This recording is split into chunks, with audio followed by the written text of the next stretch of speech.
Hello everyone. Today we will look again on another case study on the design for manufacture and assembly.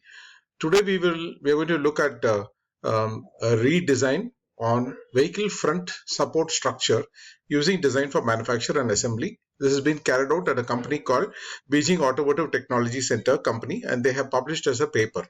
Okay, what they have tried to do is, again, simply, like, if you have to look at it, there are parts which have undergone the thinking of the design for manufacture and assembly. They start with concurrent engineering, and then they proceed, and then there is a comparison between what was done before the DFMA application and after the DFMA application. Okay, so let us go ahead and then go look at it. The case study actually is the mid-pole structure for the front end of a car, BIW, that they're calling, and the number of parts were reduced by 66%. That's quite a big claim. Manufacturing time was reduced by 76%.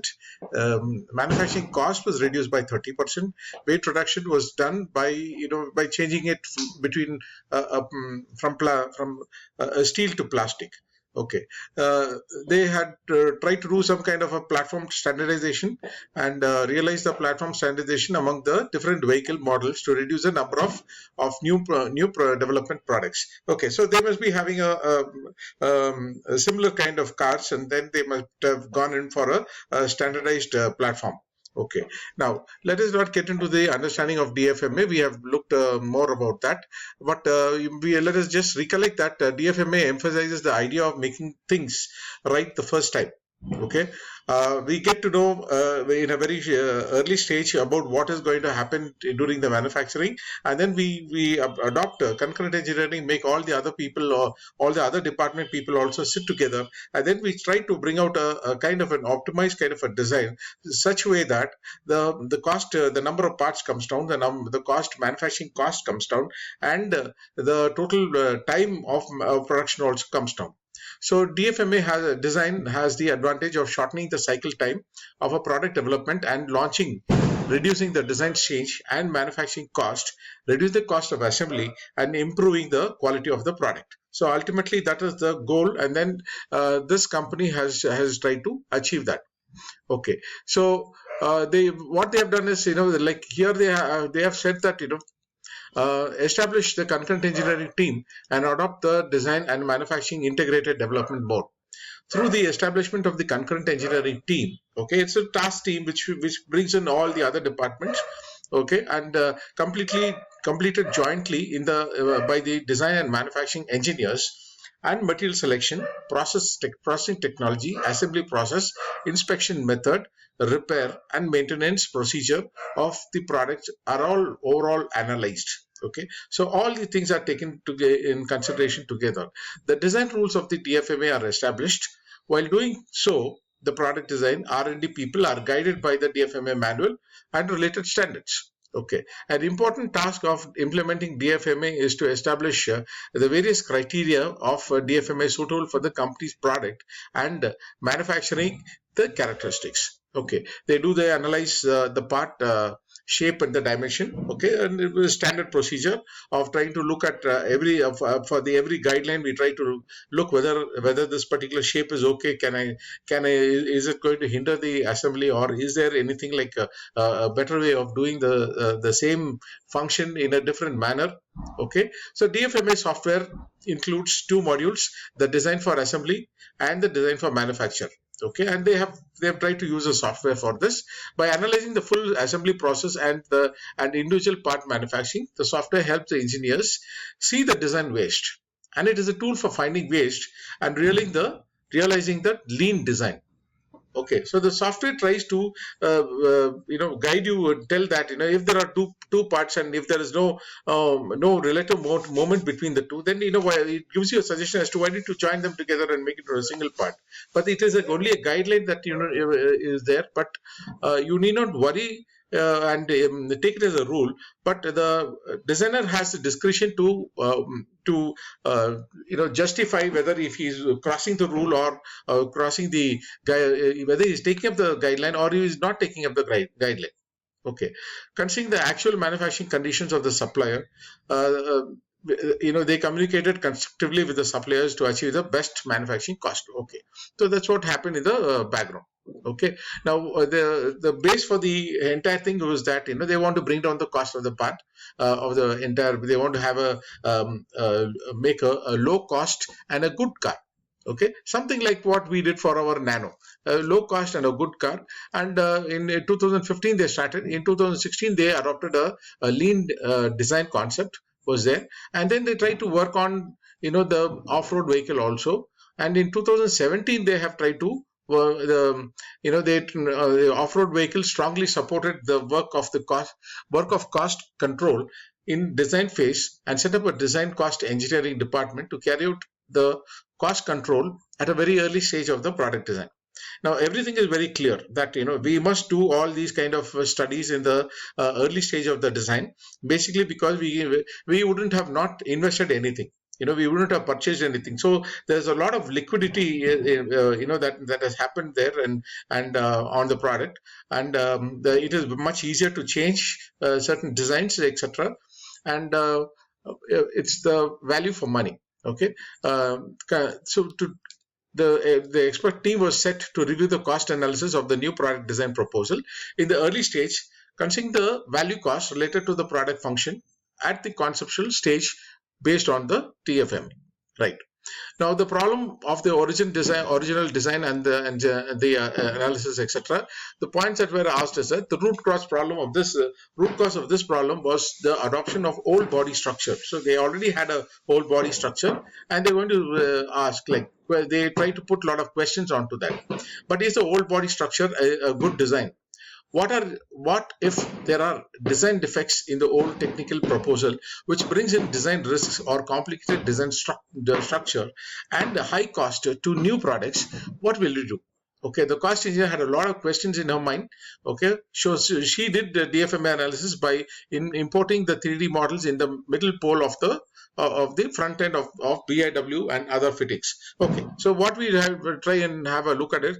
These are the original proposal will be there, and then let us look at the original proposal now.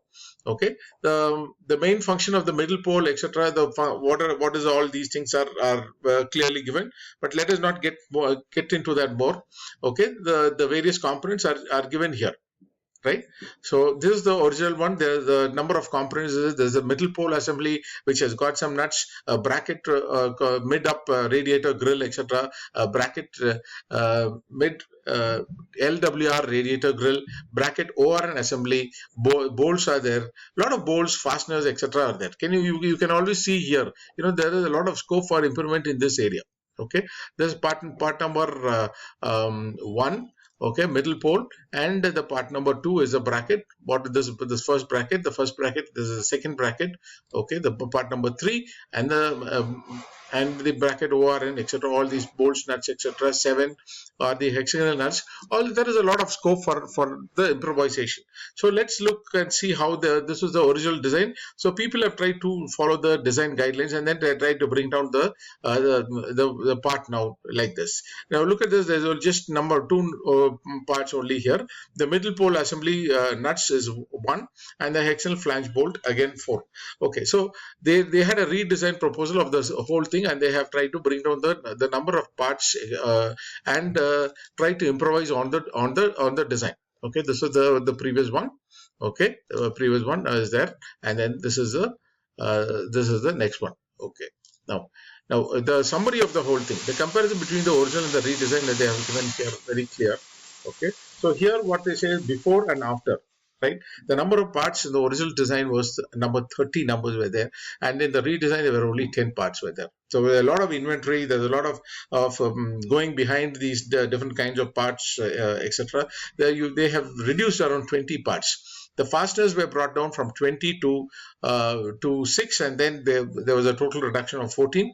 The actual time was 552 in seconds. 552 seconds, which is brought down to 131 seconds, and there was a saving of 421 seconds there. The manufacturing cost, okay, was around in their own currency it was 42.41, and they brought it down to 29.362, and the total weight was also brought down. right? So a lot of advantage that they have shown in the design for manufacture and assembly study of and then implementation on their product.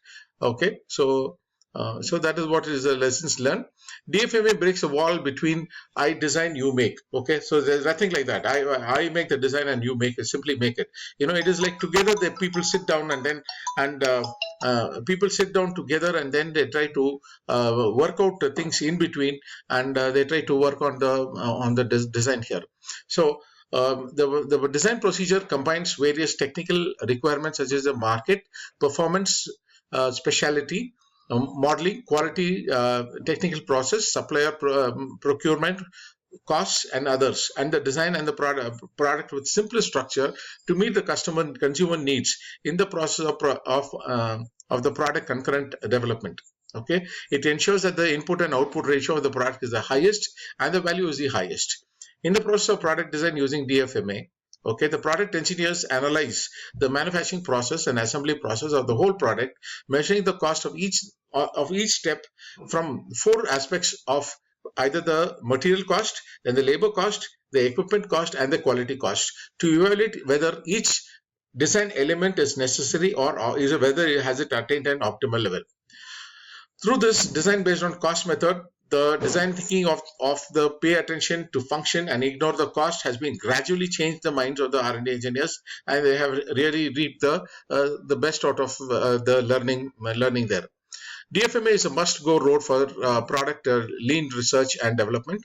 It is a necessary basic skill for product engineers.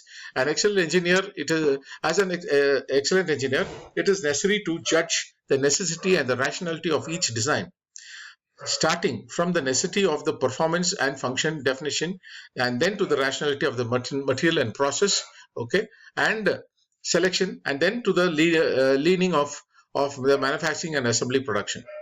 In the end, what they are trying to say is that they have to give a perfect product to the customers which can meet the market needs.